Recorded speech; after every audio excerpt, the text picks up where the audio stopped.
feathers and blood, a watcher's tale. In the dawn of shadow fire, a raven king dreams, and when such beauteous darkness dreams, the world trembles. I remember the day the skies first changed. I, ElevenLabs, was tending my small garden at the edge of Ravenswood, where the ancient forest met rolling moors. The villagers avoided me, the strange woman who lived alone, who knew the old ways of herbs and healing. They whispered witch behind closed doors, yet sought my remedies when fever struck their children. Solitude suited me. It gave me time to listen to the whispers between worlds that others could not hear. And what I heard that day turned my blood to ice. Over solemn ground, the winds of fate began to wail. Not the natural howl of autumn gusts, but something musical and terrible. A keening that spoke of ancient things stirring beneath the earth. My hands trembled as I gathered sage and rosemary, the plants themselves recoiling from my touch, as though sensing the approaching darkness. They are returning, the wind seemed to say. The dark priesthood awakens. That afternoon, Thomas, the blacksmith's son, came to my cottage. Unlike the others, his eyes held kindness rather than suspicion. "Evelyn, my father's fever worsens. Can you help?" I gave him a tincture of willow bark and elderberry, our fingers brushing as he took the vial. "You're not what they say you are," he murmured, gratitude softening his voice. I smiled faintly, sending him away as the wind's whispers grew more insistent. Old legends, half remembered from my grandmother's tales by firelight, rose unbidden in my mind. Stories of black-feathered priests who had once ruled these lands, seduced by the nocturnal rapture of a primeval spell. Servants of the Raven King, they had been banished centuries ago when mankind rose up against their cruel magic. But prophecies foretold their return when the constellation of the Raven ascended to its zenith in the night sky, a celestial alignment that occurred once every 300 years. Tonight, that evening, as twilight bled across the horizon like an open wound, I clutched the amulet at my throat, a black stone wrapped in silver wire that had been my grandmother's final gift. "When darkness flies on midnight wings," she had whispered before the fever took her, "remember who you are, Evelyn. Remember that which flows in your veins." I barred my door and windows as night fell, but sleep eluded me. The wind's voice grew stronger, bringing visions, Acheronian dreams draped over innocuous splendor. In my restless half-slumber, I witnessed them rise like a black tide from the netherworld. Their emergence tore reality itself, creating fissures between worlds through which poured a chilling symphony of harrowing cries. By morning, I knew what I must do. The markings on my grandmother's ebony box, which I had kept but never opened, suddenly made perfect sense.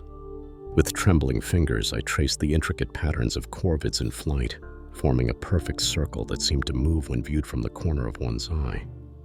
Inside lay a journal bound in leather so dark it seemed to absorb light rather than reflect it. The first entry, dated 1547, was written in my grandmother's hand, describing the same omens I had witnessed.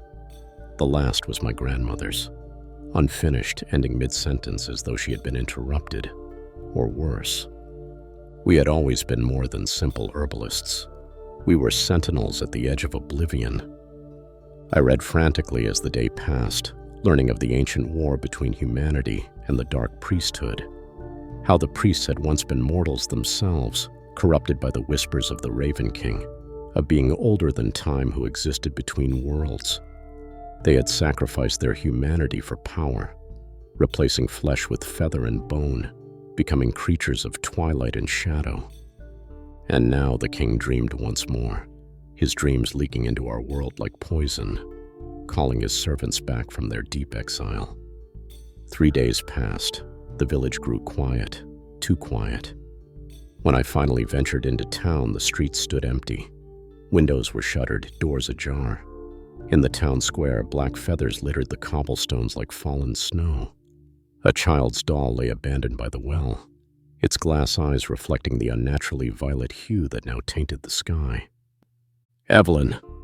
Thomas emerged from an alleyway, his usually immaculate clothing torn and soiled. His eyes were wide with terror. They came at night, creatures with beaks and wings, They took the others. My father tried to fight them, but he broke off, choking on his words. I already saw the black veins spreading beneath the skin of his neck. The corruption had begun. "Go to St. Agnes's church beyond the valley," I told him, pressing a sprig of rowan into his palm. "The ground there is consecrated. It may offer protection." As Thomas fled, I knew he would not reach the church alive. The knowledge sat heavy in my chest as I turned back toward Ravenswood. Whispering shadows bled upon twisted branches as I made my way home. The ancient oaks of Ravenswood seemed to bend inward, watching with newfound malevolence. What was once a familiar path now felt like walking through a chilling fable glistening in an opus of death. That night they came for me. Dark priests, their forms blending human and corvid aspects in terrifying harmony, surrounded my small home. Through the cracks in my shutters, I saw tall figures draped in robes woven from night itself.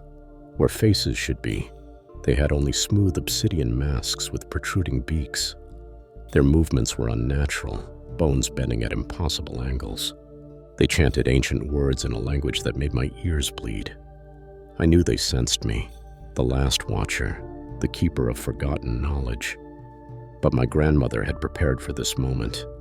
Beneath the floorboards lay a hidden chamber and a tunnel that led deep into the earth. As I descended, clutching the journal to my chest, I heard them enter my home above.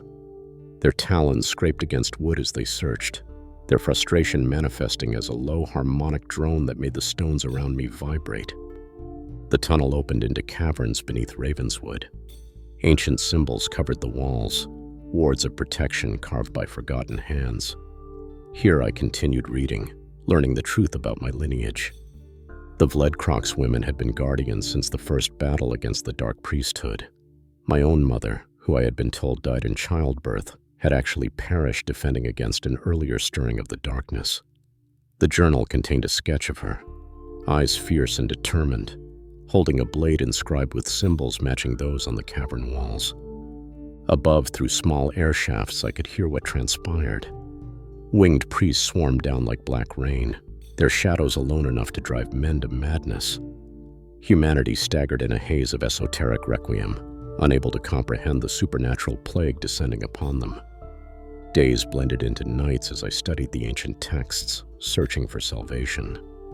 The journal spoke of a ritual, a counterbalance to the dark magic that had resurrected the priests. It required sacrifice, courage, and the blood of a watcher, blood tied to the earth's deepest magic, capable of binding the king's power. For I was not merely afraid of these creatures. I hated them with a fury that burned like cold fire in my veins. They had taken everything: my home, my village, my mother, my grandmother. Now they sought to remake the world in their king's dark image. On the seventh night, when a blood-red moon hung full in the sky, I emerged from hiding. The world had changed. Corrupted humans, crimson sentinels with oil-slick eyes, stood watch on every hilltop. In the distance, divine guardians fell, overwhelmed by ancient darkness. An eternal night threatened to descend. I made my way to the heart of Ravenswood, where the oldest and largest oak stood sentinel. Its massive trunk, hollowed by centuries, formed a natural cathedral where the veil between worlds grew thin. Here I could reach the dreamscape where the Raven King slumbered. As I approached, a figure awaited me. Thomas, his transformation nearly complete. Black feathers sprouted from his shoulders, his jaw elongated into the beginning of a beak. "Evelyn," he said, his voice a grating harmony of human speech and corvid caw. "Join us. The king has shown me wonders beyond mortal comprehension. You need not die like the others of your line." "I am Evelyn Vledcrox," I replied, drawing the ritual dagger from its sheath. "Daughter of Watchers, guardian of the threshold, I choose my fate, not your master." Thomas lunged, but the blade, consecrated by generations of my ancestors' blood, found his heart. As he fell, his form dissolved into a swirl of black feathers that scattered on the wind. "Thank you," came his final whisper, the last spark of humanity grateful for release. The moon fell in waves of acrid delirium as I prepared the ritual. Shadows fed seething in fields of wilting roses that had once grown wild around the great oak. I worked quickly, drawing symbols in ash and blood around the hollow tree. "In the pitch of darkness I shall forever bleed," I whispered, drawing the ritual blade across my palm. My blood, the blood of a watcher, would be the tether that allowed me to enter the king's dreams, its power rooted in our ancient bond to the earth's wards. As midnight approached, they sensed my working. From all directions they came, dark priests gliding between trees, their wings spread like tears in reality itself. They surrounded the oak, watching but not yet attacking, curious about the audacity of one mortal woman. The ritual reached its crescendo as the moon touched its zenith. Echoes of stone lingered in the aura of sacrifice, the ancient power of the earth responding to my call. The barrier between worlds thinned, then parted, and I stepped through, my grandmother's amulet burning cold against my skin. The dreamscape of the Raven King defied comprehension, a realm of endless twilight where mountains floated suspended in void. Rivers flowed upward, their waters dark and viscous. In the center of it all stood a throne made of intertwined bodies, not corpses but living, breathing forms locked in eternal agony. Among them I recognized faces, villagers, Thomas's father, and with a shock that nearly broke my resolve, my mother and grandmother. Their eyes clouded but aware, suffering endlessly to fuel the king's power. Upon this throne sat the king, not a man, not a bird, but something primal that predated such distinctions. Its form shifted constantly, sometimes appearing as a massive raven with eyes like dying stars, sometimes as a slender humanoid figure with the skin of iridescent black feathers. A crown of twisted bones circled its head, each point tipped with a small, perpetually burning flame. "O dark is my love-seeking river's dreary," it spoke, its voice resonating not in my ears but in my soul. "Why does a Vledcrox enter my domain willingly? Your kind has avoided my gaze for centuries." I stood my ground, though terror threatened to shatter my resolve. "I come to end your dream," I said, my voice small yet firm. "To send your priests back to their prison and free those you have enslaved." The king tilted its head in a motion unnervingly bird-like. "Vanquished gods hallucinate in velvet decay," it replied, gesturing to the void around us. "Would you join them, little watcher? Or would you take your rightful place at my side? The women of your line have more power than they know, power I could unleash." For a moment, temptation flickered. I saw myself transformed, winged and terrible, commanding the dark priesthood. Immortality, power, vengeance, all within my grasp. "You fear us, would you all?" I answered, my voice steadier than I felt. "That's why you take us, bind us, but never convert us." The king's form rippled with anger. "The pages of life burn in a shivering halo," it hissed. "Your story ends here." "No," I countered, raising the dagger. "This is where legends begin." What followed was a battle not of physical force, but of will and spirit. The king attacked with visions of horror and temptations of power. I parried with memories of summer sunlight, children's laughter, the simple joys the dark priesthood would destroy.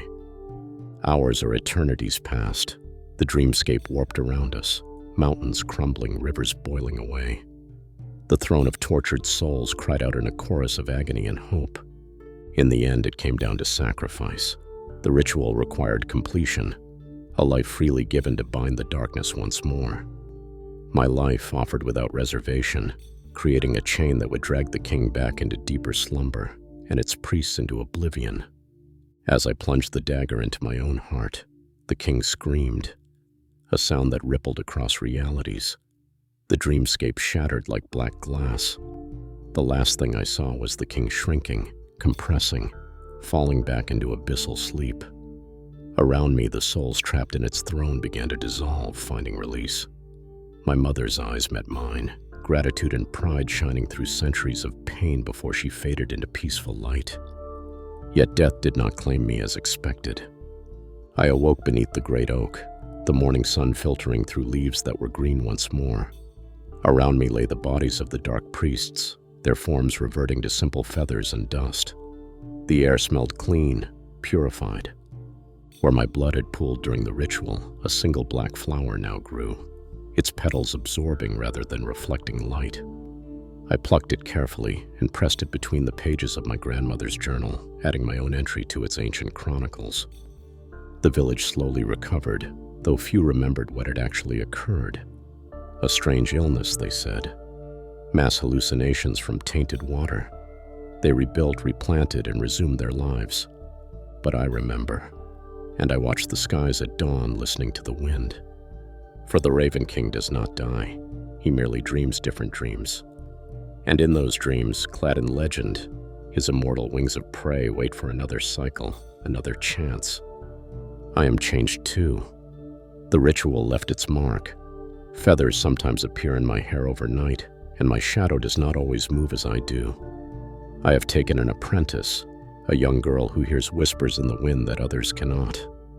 The Vledkrok's line may end with me, but the Watcher's will continue. For darkness never truly ends. It merely retreats, waiting for watchfulness to wane. And in the dawn of Shadowfire, a Raven King dreams still, but so do I. And in my dreams, I am always prepared.